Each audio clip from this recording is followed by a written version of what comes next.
news, information, opinions, and trivia.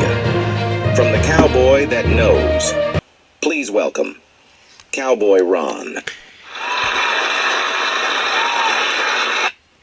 Hey, glad to be back with you.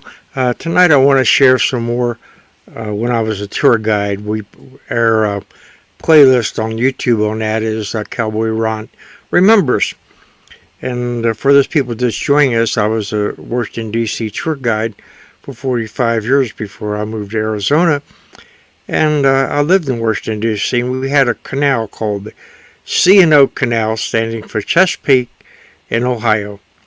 The figures on it was 182.4 miles from Georgetown to Cumberland, Maryland. The average depth in Georgetown is 7 feet. Now behind me is a canal boat, one of the old boats, and on Sundays, the National Park Service, you can go out there and ride that, and they pull it along the towpath with mules, and it's a lot of fun. The thing about the C&O Canal, it actually one time went all the way over behind the Capitol, over behind close to South Capitol Street, and there's still a sign there saying Canal Street. But George Washington was one of the original founders of that canal. And it was called the Potomac Company in those days. And the reason he got involved is he didn't want to see commerce going from Pittsburgh down the Ohio to the Mississippi and maybe down the Gulf, and the country would have two different commerce. So he invested quite a bit of money in it. In fact, when he died, he left his stock to George Washington University to start a university, which became George Washington University, one of the oldest universities in the nation's capital. Excuse me. But it's a lot of fun. Now, the water only goes 35 miles from D.C. One more thing about the canal. It came right down Constitution Avenue, right behind the White House. Now, the canal is no longer in the city. The inner city. It's in Georgetown, which is the older part of Washington, D.C. But originally it was a creek, and called Tiber Creek. And that area was a swamp area, and it wasn't considered to be a great job working at the White House helping the president, because people would bring their dead cows and sheep down there and just throw them in the creek. And if you worked in the White House, you had to put a lot of talcum powder on to kind of protect you against the odors.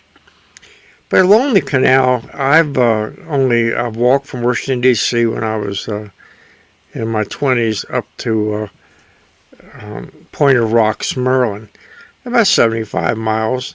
They have picnic areas along there and some camping areas, usually patrolled by park rangers. And then later on in life, we went up to Cumberland, Maryland. Me and three of my buddies got some canoes, and we came down through the mountains as far south as Paw Paw. Supreme Court justices have walked that canal. One of them, forget his name. But when you go to Washington, D.C., it's a great thing to see. Also, the canal crossed over at Georgetown into Roswell, Virginia. And that was called an aqueduct. And my understanding, it was filled in, and that was one of the bridges. Now, that aqueduct is no longer there, but if you'll get on Key Bridge, walk across and just look down, you'll see the pylons that supported that canal. Key Bridge gets its name because as you enter Georgetown, to the right is the summer home of Francis Scott Key.